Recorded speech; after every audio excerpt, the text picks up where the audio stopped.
ये यति नरसिम्हानंद और ये फलाने ढिमकाने जो भी, इनको चैलेंज करता हूँ, आए ये किसी दिन, मैं ब्रह्मचारी हूँ, शुद्ध ब्राह्मण हूँ, बैठे किसी दिन हमारे साथ चर्चा करें बैठ करके। मैं ये चैलेंज करता हूँ, यदि 5 मिनट बहुत ज़्यादा कह दिए, यदि 2 मिनट ये शास्त्रार्थ में हमारे सामने टिक गए तो मैं मान जाऊंगा कि तुम हिंदू धर्म की रक्षा करने के लिए निकले हो।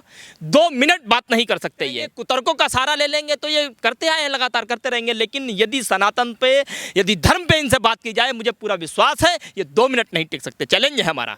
10 लोगों को नफरत की आग में झोंकने का काम मुसलमान करता है नहीं करता है ये मुझे नहीं मालूम, लेकिन APJ अब्दुल कलाम जैसा व्यक्ति इस हिंदुस्तान के ऊपर एक इतना मजबूत कवच स्थापित होता है जिससे दुनिया की कोई भी ताकतें हमारे देश को नुकसान नहीं पहुंचा। सुप्रीम कोर्ट के हस्तक्षेप करने के बाद ये चीज़ें हो रही हैं। आप कल्पना करके देख सकते हो कि इनके पीछे कोई ना कोई तो मजबूती से खड़ा है जो बार बार इनके पीठ पे हाथ फेर देता है, बोले तुम करते रहो ऐसे काम, हम हैं तुम्हारे पीछे। हम सर, तुम इस देश के नौनिहाल बच्चों को, इस देश की जनता को उस आग में झोंकने के लिए कह रहे हो कि मैं कुछ नहीं कर सकता, हिंदू खतरे में है, ज़्यादा से ज़्यादा बच्चा पैदा करो। अरे तुम क्या जानो बच्चा पैदा करना क्या होता है। कालीचरण वो खड़े होकर के क्या कह रहा है, खड़े होकर के वो कह रहा है मुसलमान हमारा साथ नहीं देंगे, खासकर मोदी का साथ नहीं देंगे। वो कह रहा है कि जब 100 मुस्लिम, आप आगे खुद उठा करके देख लेना और जो भी मुझे देख रहा है इसको निकाल करके देख लेना उसने क्या कहा है। ऐसी बात जो मैं नहीं कह सकता अपने मुंह से। यहाँ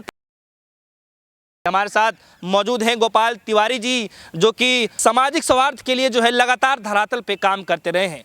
इनके शब्दों से जो है, इनके वचनों से जो है काफ़ी लोग प्रभावित होते हैं, प्रेरित होते हैं। इनके शब्दों को लोग सुनना चाहते हैं, इसलिए हमने सोचा कि क्यों ना इनसे बातचीत किया जाए।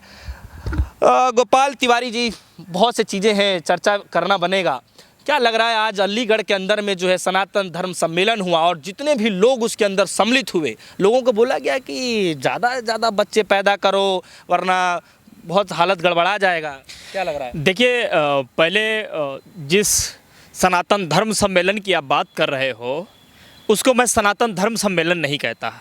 वहाँ पर नफ़रत धर्म सम्मेलन हो रहा था और ये नफ़रत धर्म सम्मेलन मैं नहीं कह रहा हूँ। ये जो भगवा वस्त्र पहन करके जो लोग ऐसा कर रहे थे वो इसको बार बार साबित कर चुके हैं कि वो ना ही तो संत हैं, ना ही तो हिंदुओं के पैरोकार हैं, ना ही तो वो धर्म को जानते हैं, ना ही तो वो सनातन संस्कृति और सनातन परंपरा को जानते हैं। बेसिकली वो नफ़रत की भाषा जानते हैं, हिंसा जानते हैं और एक दूसरे के समुदाय को भड़का करके आपस में लड़ाने की एक जुगलबंदी बहुत अच्छी तरीके से वो जानते हैं। सबसे पहली बात, आप जिस सनातन धर्म सम्मेलन की बात कर रहे हो, जब हम सनातन की बात करते हैं, सनातन का मतलब होता है जो शाश्वत हो, जो हमेशा से हो, जो कभी खत्म ना हो। और सनातन का एक दूसरा भी मतलब होता है जो एक दूसरे को इकट्ठा करके लेकर के चले, एक दूसरे में प्रेम और सौहार्द बना करके चले। जब हम उस सनातन धर्म में बैठे हुए उन भगवा वस्त्र में छिपे हुए उन गुंडों की बात करते हैं जो अपने आप को गुरु कह रहे हैं, बेसिकली आप देखिए गुरु का अर्थ क्या होता है। गुरुर ब्रह्मा गुरुर विष्णु गुरुर्देवो महेश्वरा गुरु साक्षात परम ब्रह्म तस्मै श्री गुरुवे नमः। हमारी सनातन संस्कृति, सनातन परंपरा में गुरु को सबसे ऊंची संज्ञा दी गई और ये सिद्ध किया है किसने? आप देखिए, हमारे एक कवि लिखते हैं कि गुरु गोविंद दोऊ खड़े काके लागव पाए और बलिहारी गुरु आपने गोविंद दियो बताए। गोविंद जी ने गुरु को अपने से ऊपर बताया है, ये हमारे गुरु की परंपरा है। इसलिए मैं इस देश की जनता से एक बहुत ही मार्मिक अपील करना चाहता हूँ कि ये बहुत महत्वपूर्ण है कि आपके बच्चों का गुरु कौन हो, और उससे भी महत्वपूर्ण यह है कि उस गुरु का चुनाव कैसे किया जाए। ये जो जिम्मेदारी है ये इस देश के माता पिता की जिम्मेदारी है, इस देश के तमाम वो गार्जियन जो अपने बच्चों को अच्छी शिक्षा, अच्छे संस्कार दे करके इस देश में एक भूमिका निभाने के लिए इस देश का कर्णधार बनाना चाहते हैं, ये उनकी जिम्मेदारी है। अब मैं बात करता हूँ दूसरी। आप उस सनातन धर्म में जो लोग उपस्थित थे कौन थे? एक यति नरसिम्हानंद थे, एक कालीचरण थे। बेसिकली वो कालीचरण उनका नाम है और उनकी वो नियत, उनकी इच्छा, उनकी मनसा, उनका दिमाग सब चुका है। एक उसमें अन्नपूर्णा थी, नाम इतना खूबसूरत और काम इतना गंदा। ये जो तीनों चारों लोग वहाँ पर मौजूद थे, इनको बार बार प्रशासन ने, सरकार ने इनको संरक्षण दिया है।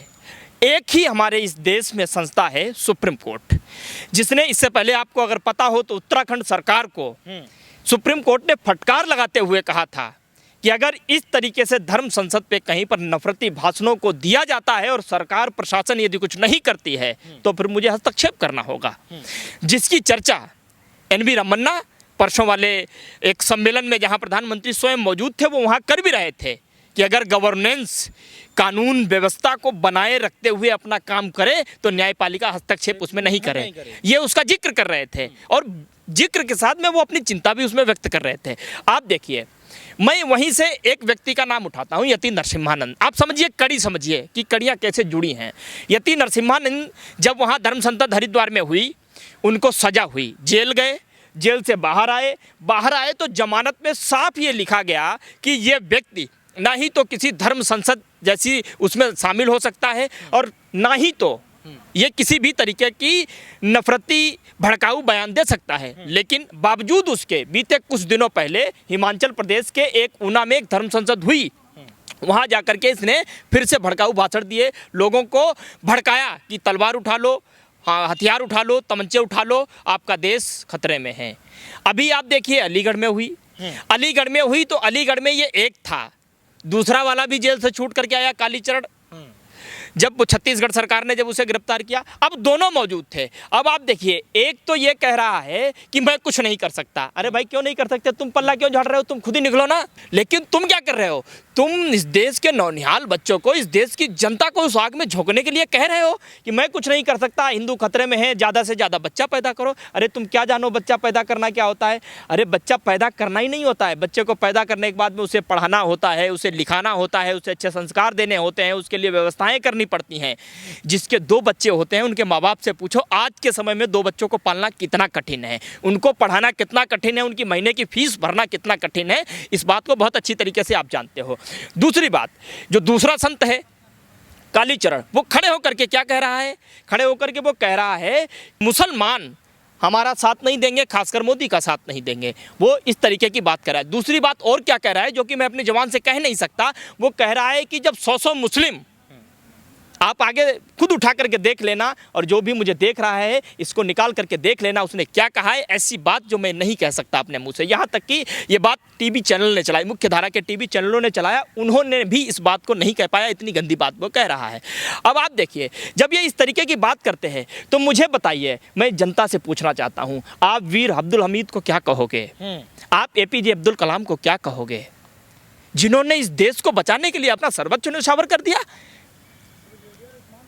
10 लोगों को नफरत की आग में झोंकने का काम मुसलमान करता है नहीं करता है ये मुझे नहीं मालूम, लेकिन APJ अब्दुल कलाम जैसा व्यक्ति इस हिंदुस्तान के ऊपर एक इतना मजबूत कवच स्थापित होता है जिससे दुनिया की कोई भी ताकतें हमारे देश को नुकसान नहीं पहुंचा सकती, ये मुझे जरूर मालूम है। देश की जनता को ये समझने की जरूरत है। ये बात, इसी के साथ एक बात मैं और जोड़ करके कहता हूँ, आप अपना सवाल पूछ लीजिएगा, ये बात पूरी होना जरूरी है।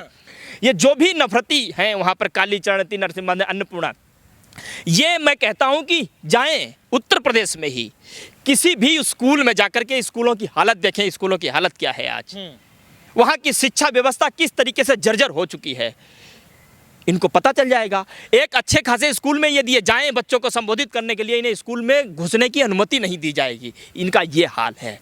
ये चंद लोग ही इन्हें सुनने वाले। गुरुओं की ऐसी भाषा आखिर दिन प्रतिदिन बदलती क्यों जा रही है? उसका कारण है साहब कि सरकार इन्हें संरक्षण दे रही है। अगर नहीं दे रही है तो सरकार बताए कि ये किसकी सह पर पल रहे हैं, फूल रहे हैं लगातार। अरे एक जगह हो तो समझ आए, एक जगह होती, सुप्रीम कोर्ट के हस्तक्षेप करने के बाद ये चीज़ें हो रही हैं। आप कल्पना करके देख सकते हो कि इनके पीछे कोई ना कोई तो मजबूती से खड़ा है जो बार बार इनके पीठ पे हाथ फेर देता है, बोले तुम करते रहो ऐसे काम, हम हैं तुम्हारे पीछे, हम सरकार को भी मैनेज कर लेंगे, हम प्रशासन को भी मैनेज कर लेंगे, गवर्नेंस को भी मैनेज कर लेंगे। कि अब इसी से रिलेटेड एक सवाल भी है यहाँ पे। सवाल ये है कि जिस राज्य में जो है धर्म संसद चलाया गया, अमूमन जगह से ये खबरें आई कि बड़ा जो है विवादित बयानबाजियाँ की जाती हैं, लोगों को जो भड़काने का, उसकाने का जो कोशिश किया जाता है, तमाम तरह की खबरें लगातार चलती रही हैं। इसके बावजूद भी जो है इस तरीके के जब धर्म संसद होता है, फिर वहाँ से इस तरीके से बयानबाजियाँ की जाती हैं, मीडिया में सब कुछ चलाया जाता है, फिर सरकार चुप क्यों रहती है? मुझे लगता है कि सरकार की चुप्पी का एक सीधा सा कारण है, क्योंकि सरकार चाहती है कि ऐसी चीज़ें हों ऐसी चीज़ें पनपें, सामाजिक सौहार्द बिगड़े, क्योंकि ये जो सरकार है इसका एक नैरेटिव शुरू से रहा है। जब जब सामाजिक सौहार्द बिगड़ता है तब तब इस सरकार का फायदा होता है। आप किसी भी चुनाव को उठा करके देख लो, किसी भी चुनाव उठा के इनको, क्योंकि नफरत से, हिंसा से इनका बहुत फायदा होता है, इसलिए ये चाहते हैं कि ये पले। और बीते 8 सालों में न जाने कितने ऐसे संगठन, फर्जी संगठन पैदा हुए इस देश में, न जाने कितने ऐसे फर्जी ये गुरु पैदा हुए, ये संत पैदा हुए, जो संत के नाम पर, गुरु के नाम पर कलंक हैं। इन्होंने भगवा वस्त्र को दूषित कर दिया। यार हमारा भगवा वस्त्र कितना खूबसूरत है, पूरी तरीके से इन्होंने उसको तार तार करने का काम किया है। लेकिन उनका कहना यह है कि जो योगी मोदी जी का साथ जरूर देना पड़ेगा। मैं चैलेंज करता हूँ, ये नफरती जो लोग हैं ना, ये यति नरसिम्हानंद और ये फलाने ढिमकाने जो भी, इनको चैलेंज करता हूँ, आए ये किसी दिन और बैठे हमारे साथ में। मैं ब्रह्मचारी हूँ, शुद्ध ब्राह्मण हूँ, बैठे किसी दिन हमारे साथ चर्चा करें बैठ करके। मैं ये चैलेंज करता हूँ, यदि 5 मिनट बहुत ज़्यादा कह दिए, यदि 2 मिनट ये शास्त्रार्थ में हमारे सामने टिक गए तो मैं ये मान जाऊँगा कि तुम हिंदू धर्म की रक्षा करने के लिए निकले हो। 2 मिनट बात नहीं कर सकते ये। अगर नफरत से बात करेंगे, कुतर्कों का सहारा ले लेंगे तो ये करते आए हैं, लगातार करते रहेंगे। लेकिन यदि सनातन पे, यदि धर्म पे इनसे बात की जाए, मुझे पूरा विश्वास है ये 2 मिनट नहीं टिक सकते। चैलेंज है हमारा।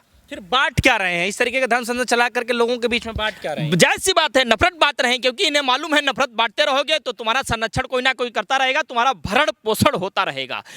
मुझे आप ये बता दो, वहाँ चाहे कालीचरण है, चाहे यति नरसिम्हानंद है, चाहे अन्नपूर्णा, इन्होंने कितने ऐसे 100, 200, 500 लोगों को तैयार किया है जो कहीं पर धर्म का संदेश देते हुए दिखाई देते हों, जो कहीं पर गीता का पाठ पढ़ाते हुए गीता की महिमा बताते हुए दिखाई दे हों, कहीं पर रामचरित मानस की महिमा बताते हुए दिखाई दिए हों, कहीं पर कृष्ण की, राम की महिमा बताए हुए दिखाई दे, तो बता दो कहीं दिखाई दिए हों? नहीं, सिर्फ इतना ही कहते हुए दिखाई दिए होंगे कि तलवार चला दो, बंदूक उठा लो, और ये हिंदू खतरे में है और मुसलमान का प्रधानमंत्री होगा आज के 10-15 साल के बाद में। ये उल जलूल बातें हैं, इनका कोई लेना देना नहीं है।